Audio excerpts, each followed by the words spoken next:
Iniciando a conversa de redação, participação dos jornalistas Edilene Lopes e Pedro Nascimento e do empresário Leonardo Bortoleto. O ministro Flávio Dino, do Supremo Tribunal Federal, proibiu hoje a criação ou aplicação de novas leis que estabeleçam o pagamento de valores que ultrapassem o teto constitucional, atualmente fixado em R$ 46.366,19. Ou seja, a decisão acaba oficialmente com os chamados penduricalhos. A restrição é válida tanto para os salários quanto para verbas indenizatórias e é complementar à ordem do último dia 5, quando o próprio Flávio Dino suspendeu todos os chamados penduricalhos que não estejam previstos em lei. Edilene Lopes, seria o fim, então, dos penduricalhos? Boa noite para você. Boa noite, Eustáquio Ramos. Boa noite aos nossos ouvintes aqui da Itatiaia. Vamos aguardar, mas a princípio essa é uma pauta que o Supremo Tribunal Federal já gostaria de tratar, como adiantou o ministro Edson Fachin, o presidente da Corte, na abertura dos trabalhos, no primeiro discurso que fez neste ano. O que Flávio Dino fez foi antecipar e monocraticamente tomar a decisão. O Supremo Tribunal Federal busca ações que sejam simpáticas à população como um todo, embora essa pauta especificamente não seja uma pauta bem aceita pelo funcionalismo público, mas o restante da população acredita que haja um abuso nos recebimentos que hoje são agregados aos vencimentos mensais de vários funcionários públicos, de vários servidores, e por isso essa é uma pauta que poderia trazer um frescor à imagem do Supremo Tribunal Federal, que vem sendo um alvo de muitas críticas e que também sofre uma crise de credibilidade. Então, este é um assunto que alavancaria uma boa imagem, uma melhoria da imagem para o Supremo Tribunal Federal, e Flávio Dino puxou essa pauta para si, se antecipando ao que já previa, ou que planejava o ministro Edson Fachin, presidente da Corte. Agora vamos prazer, porque na decisão anterior, Flávio Dino falava que os recebimentos teriam que ocorrer de acordo com a lei. Agora, ele já proíbe a aplicação de leis existentes. Significa que o que antes poderia continuar acontecendo, agora parece que levou uma pá de cal e, de fato, pode haver, sim, uma proibição. Aí a gente vai ter que aguardar nos próximos dias as implicações legais e os recursos em relação a isso, Eustáquio. Para você, Pedro Nascimento, acha que pode ser mesmo o fim dos penduricalhos, que são tão questionados há tanto tempo? Boa noite para você.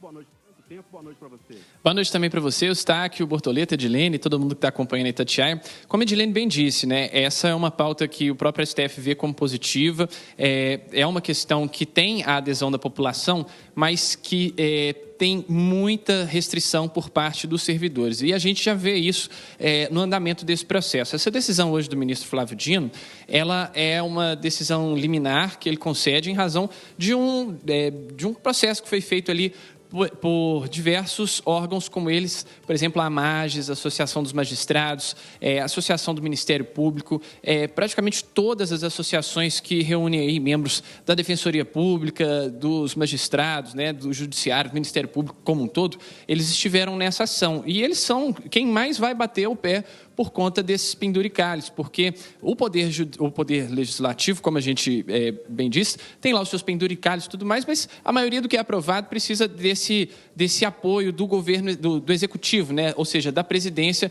para que isso seja levado adiante. Então, a gente vê, por exemplo, o caso dos penduricalhos, que foi vetado pelo presidente Lula, e é ano eleitoral, dificilmente essas pautas que têm pouca aceitação da população vão adiante. Agora, no caso do judiciário, a questão é diferente, porque no judiciário há mais desses acordos que podem elevar, né, os salários. A gente vê juízes, por exemplo, que recebem salários muito maiores do que o teto constitucional, que é de R$ 46.300, né? Tem salários aí que chegam a 1 milhão, chegam a 100 mil, 200 mil, né, só com esses bônus que são agregados. Então, essa luta que o ministro Flávio Dino está encampando é uma luta muito pesada, porque são lobbies que conversam diretamente com os ministros que vão tomar a decisão.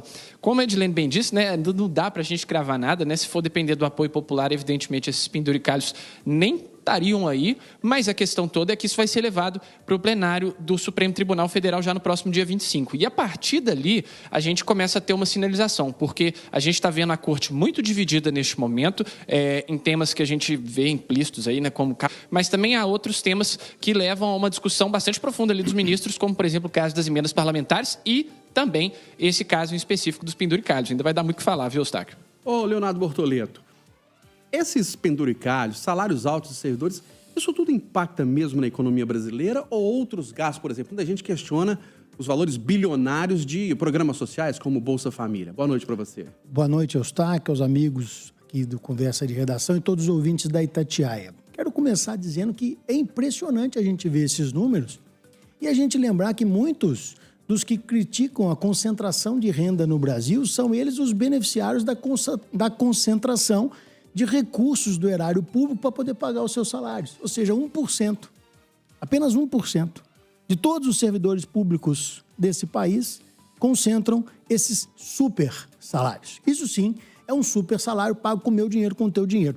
A gente tem que lembrar que quando a gente fala de concentração de renda, desigualdade social, isso serve para tudo, absolutamente tudo. E aí, respondendo ao que você me perguntou, Eustáquio, na verdade, a concepção errada da construção de um orçamento público é que faz esses desvios de conduta. Olha, durante muito tempo, todo brasileiro imaginava que quem mais ganhava dinheiro, que quem mais recebia o super salário ali, colocado como teto, que é o do ministro do Supremo Tribunal Federal, esse sim era um teto. Porque quando a gente fala da lei aqui no Brasil, veja, estamos fazendo 2 leis para poder garantir uma lei inicial. Que loucura que é essa, gente? Que absurdo que é esse? E olha, como bem disse aqui Edilene e Pedro, na verdade, essa iniciativa, a gente tem que torcer para que chegue a cabo e finalize. Porque me parece uma medida, não vou dizer eleitoreira, porque não é o caso, mas, sem sombra de dúvida, populista para melhorar a imagem do STF. Vamos aproveitar. Já que querem fazer uma graça com a gente, vamos aproveitar e fazer coro para que isso passe e que o teto seja um teto de verdade, não uma chaminé, que as pessoas conseguem passar por cima dele e ter esses super salários que tem. Edilene, essa decisão, só para confirmar e informar para o ouvinte, essa decisão é do Supremo Tribunal Federal. Mas, se eu estiver enganado, você me corrige. Os ministros do Supremo têm uma série de penduricalhos, além desse salário base de R$46 mil, auxílio livre, auxílio terno, auxílio não sei o quê. Ou eu estou enganado?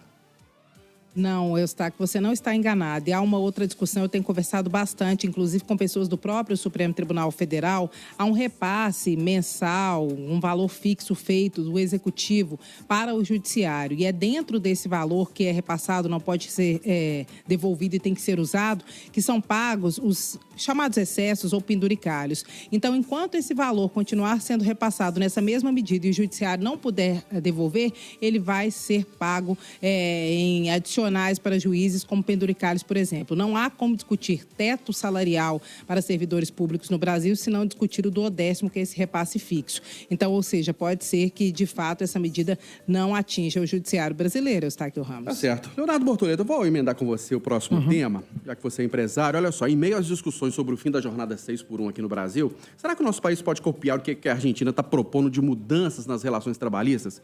Porque a quinta-feira foi de paralisação geral dos trabalhadores na Argentina. Motivo, uma proposta de reforma trabalhista aprovada hoje no Senado e apoiada pelo presidente Javier Milei.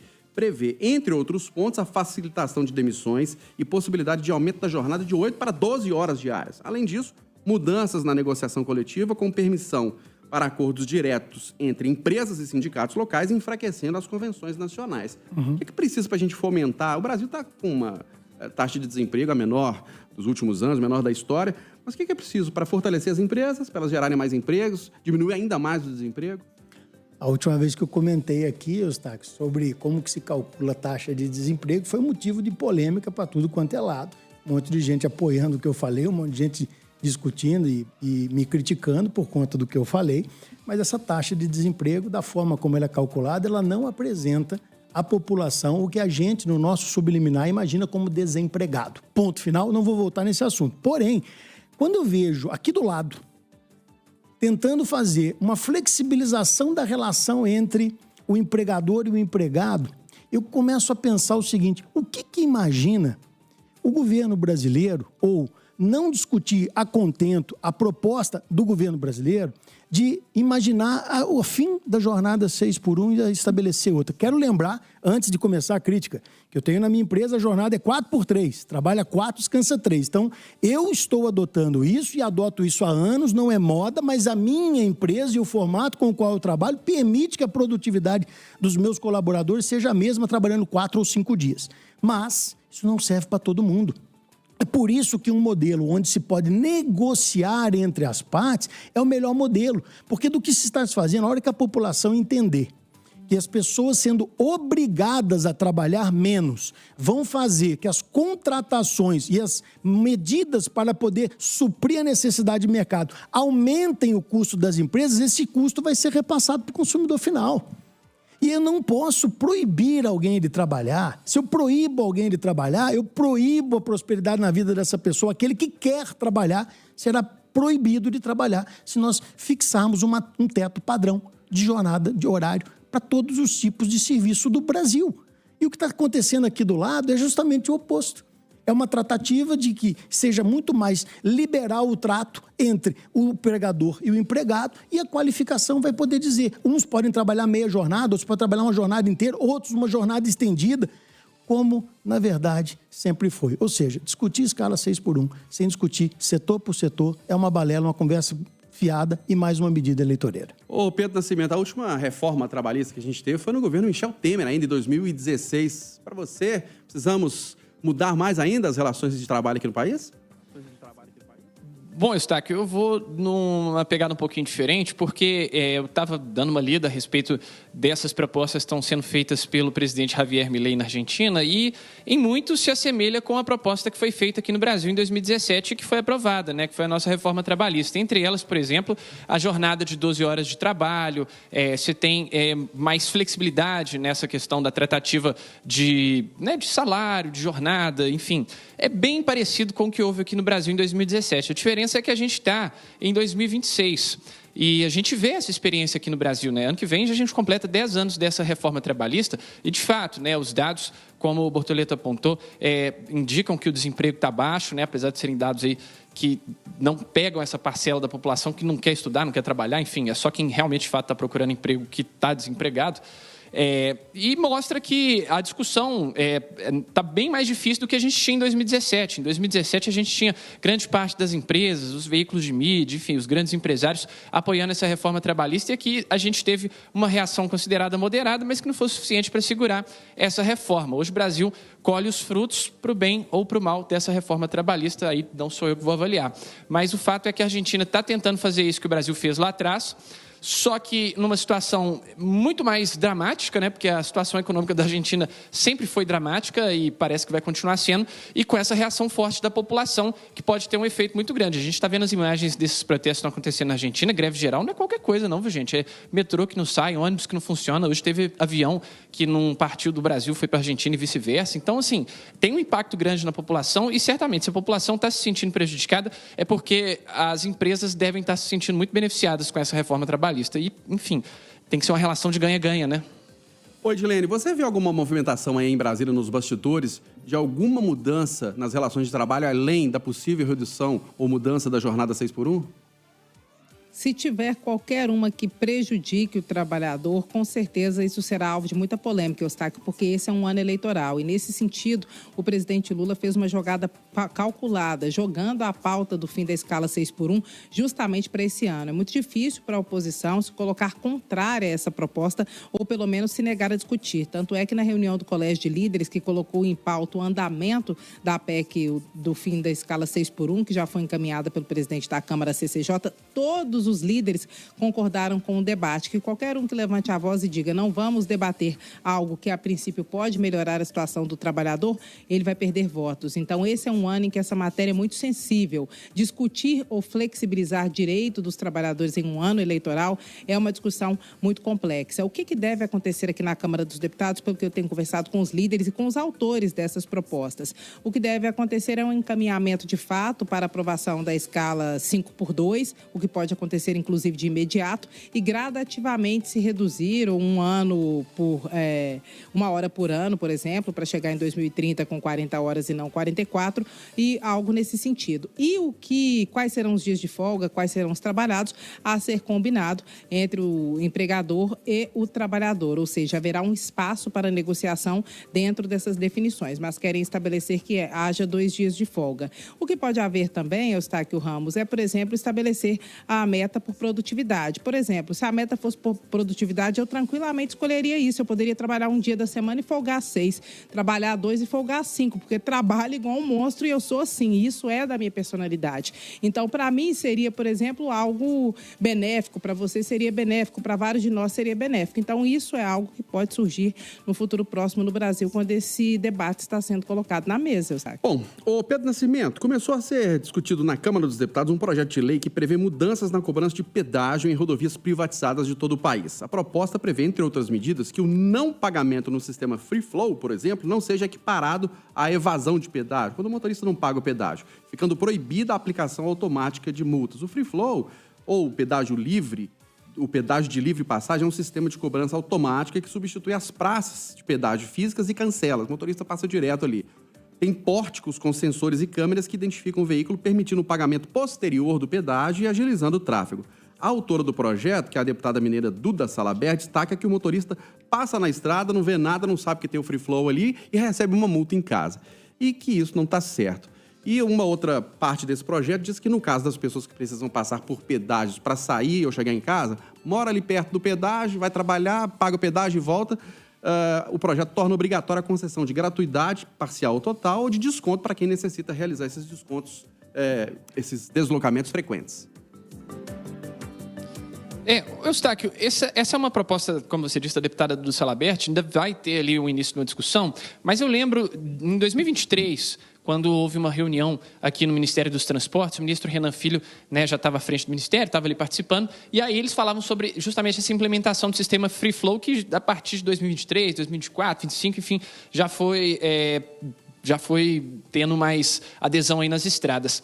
Já naquele momento se discutia que era um modelo muito incipiente ainda, que isso ainda seria alvo de testes, né? Que as primeiras implementações poderiam dar trabalho, que isso poderia ser rediscutido. Então, faz parte do jogo, porque é um modelo novo, é um modelo diferente, que, em tese, facilita ali o serviço da rodoviária, né, de fiscalizar, você não precisa montar cancela, e, ao mesmo tempo, teoricamente, também você está facilitando para o motorista também, que não precisa ter aquela retenção no fluxo ali da estrada, né? Só que, cara, é muito difícil, né? Você citou exemplos aí de pessoas que moram perto do pedágio, de gente que se distrai, né? Que chega em casa, é surpreendido com a multa, e depois que você recebe a multa, você já recebeu ali a infração na carteira, você já tem que pagar, né, um acréscimo ali do que você pagaria para o pedágio. Então, assim, é um transtorno. E eu acho que esse é um momento justamente de adaptação, e essa proposta tem boa chance aí de ser discutida, apesar do ano ser bem curtinho e bem turbulento aqui, viu? Para qualquer tipo de discussão que seja.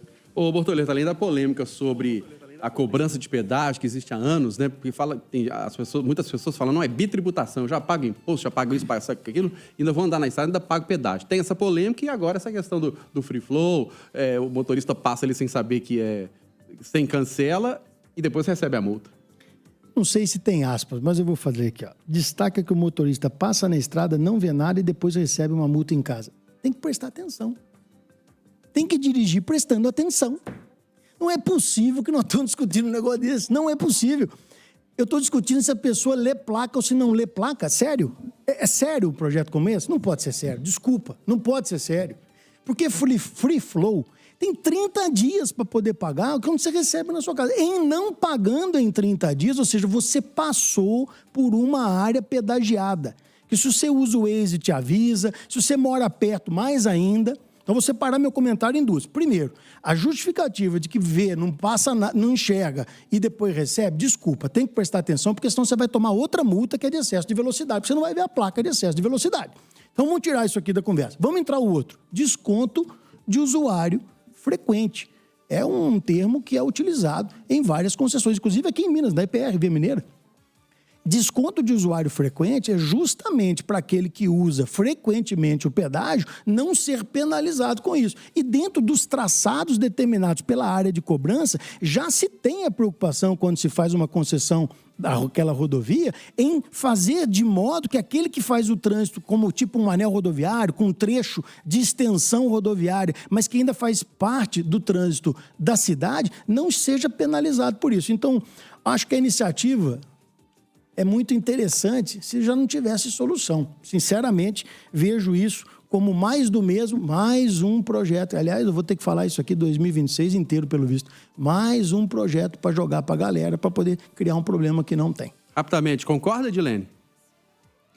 Pois é, Eustáquio, eu acho que sim. Acho que são duas coisas. Primeiro a sinalização e depois o motorista prestar atenção. É o básico das duas partes, né? Se cada um fizer a sua, funciona. Edilene Lopes, Pedro Nascimento e Leonardo Bortoleto participaram da conversa de redação desta quinta-feira.